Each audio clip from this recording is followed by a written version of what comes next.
ஐயோ பெருமாளே, ஏன் இப்படி எல்லாம் பண்றான்? நாட்டுல கேஸ் இல்லை, பெட்ரோல் இல்லை, டீசல் இல்லை, கிருஷ்ணா ஆயில் இல்லை. டே அம்பி, என்னடா காலங்காத்தாலே புலம்பிக் கொண்டிருக்காய்? எங்கேயோ ஒரு நாட்டுல சண்டை போட்டுக்கிறா, நாங்க இங்க கியூல நின்னுக்கிட்டு சாகுறோம்ப்பா. மனுஷால எல்லாம் பாவம்ப்பா, காலங்காத்தாலே ஜட்டி கூட போடாம கியூல வந்து நிக்கிறா. அதுலயும் ஒருத்தன் கார்த்திக் சுப்ரா சைஸ்ல பெரல கொண்டு நீட்டுறான். அங்க கேஸ் விலை ஜாஸ்தி ஆகும் போது இங்க டீக்கு 10 ரூபா கூட்டுறான், வடைக்கு 5 ரூபா.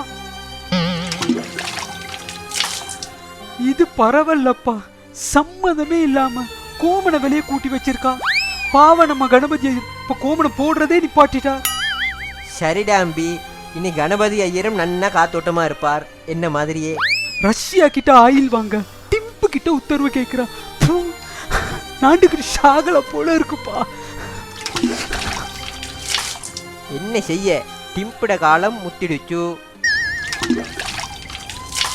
இது பரவல்லப்பா. அடுத்த வீட்டு கல்யாணத்துக்கு சொந்த பொண்டாட்டிய கலட்டி விட்டுட்டு யாரோ ஒரு பொம்பளையோட ஒன்னா கார்ல வந்து இறங்குறா, அதுவும் ஒரே கலர் ட்ரெஸ்ல. சரிடா அம்பி, நாட்டில் பெட்ரோல் தட்டுப்பாடுனால அதை சேவிங் பண்ணுறதுக்காக 2 பேரும் ஒரே காரில் வந்து இறங்கியிருப்பாள். நீ அனில் ஃபேன், அப்படித்தான் பேசுவ. இவாளெல்லாம் எப்ஸ்டீன் பைல் படி தண்டிக்கப்படுவாள், நீ கவலையை விடு. இவாளெல்லாம் விடக்கூடாதப்பா, எல்லாத்தையும் மாத்தணும்ப்பா, மாத்தணும். அவாவாவை மாத்துறது இருக்கட்டும், நீ முத அம்மாட பாவாடையை மாத்து. கலிகாலம் கலிகாலம்.